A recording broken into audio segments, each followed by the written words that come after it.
Now we take some questions from the exercise that is in terms of application. That is the question number 7.4.3 in the Hogg, McCain and Craig's book. The statement of this question, that is, let x1, x2 up to xn, they present a random sample from the discrete distribution having probability mass function, that is theta raised to power x into 1 minus theta raised to power 1 minus x, and it is from x ranges from 0 or 1 and theta is between from 0 to 1.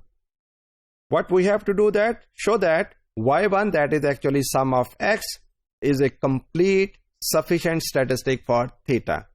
Find the unique function of y1, that is minimum variance unbiased estimator of theta. So again, there are two parts in that example. First, we have to show that this PDF is a complete sufficient statistic for theta, and second, we have to find the minimum variance unbiased estimator of theta for y1. So how we proceed that? First, the giant distribution.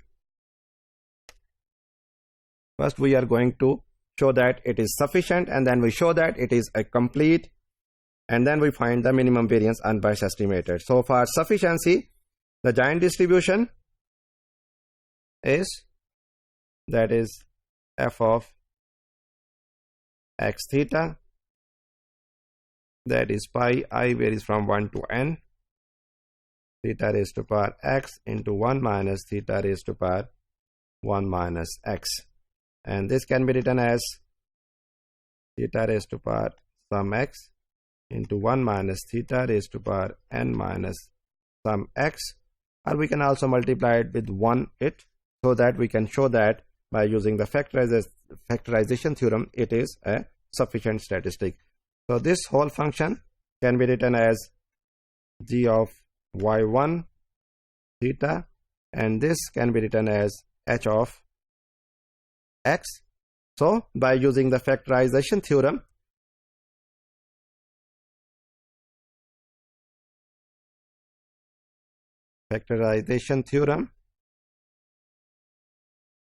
y1, that is sum xi, is a sufficient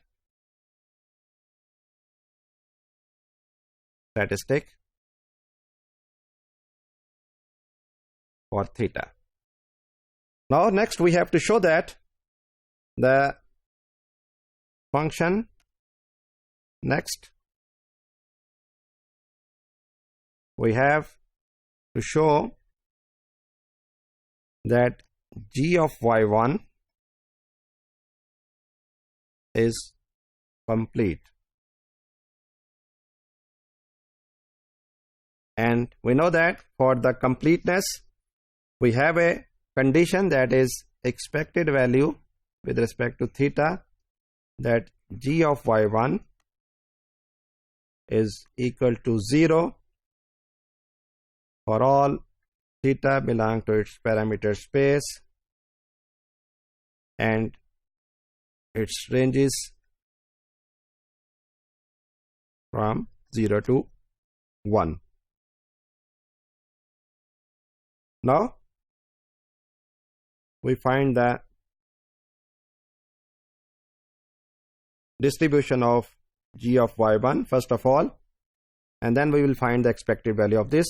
Since we know that actually y1, that is the sum x, so the distribution of x is follow the Bernoulli distribution, then the distribution of sum x, that is somehow it is approaches to the binomial distribution, and that is of the form n c y1 theta raised to power y1 into 1 minus theta raised to power n minus y1.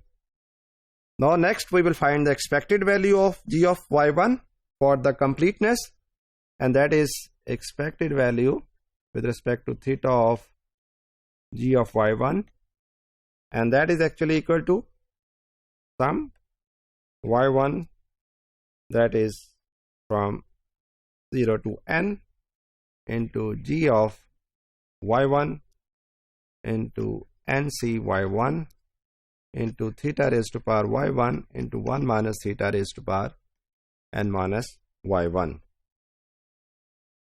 Now we have a condition that the expected value of g of yn is equal to 0. So we put it equal to 0,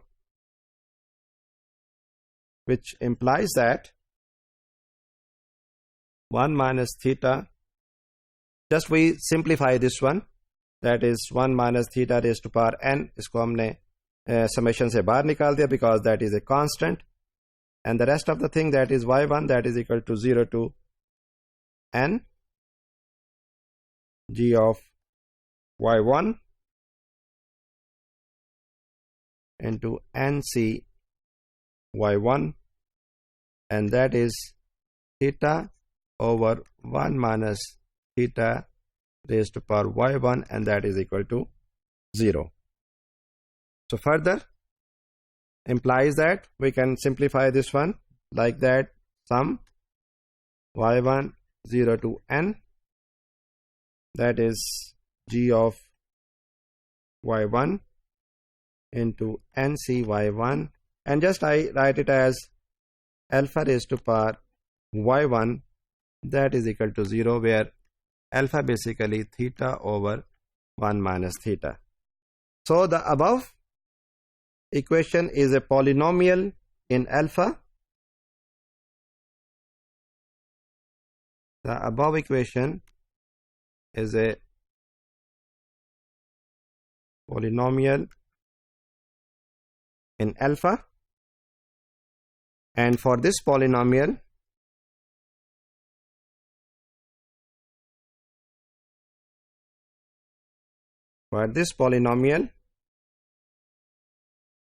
to be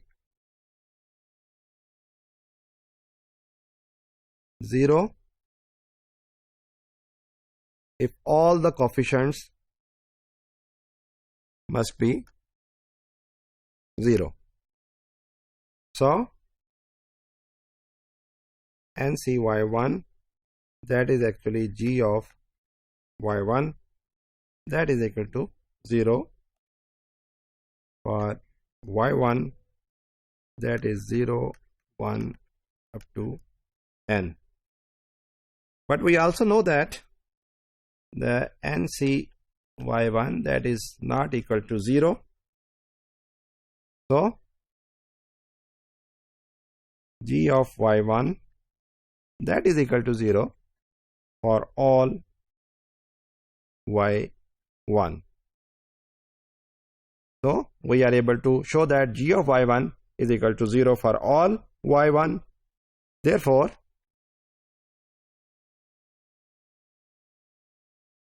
y1, which is equal to sum x, is also complete. Next, we have to find the minimum variance unbiased estimator of theta. Then we need to find the expected value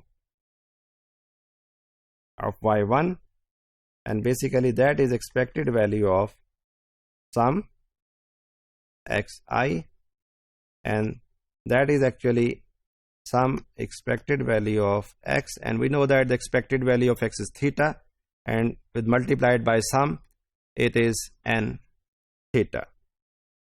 So from here we can easily find out that sum xi over n is unbiased minimum variance estimator of theta. So sum xi over n is the minimum variance unbiased estimator of theta.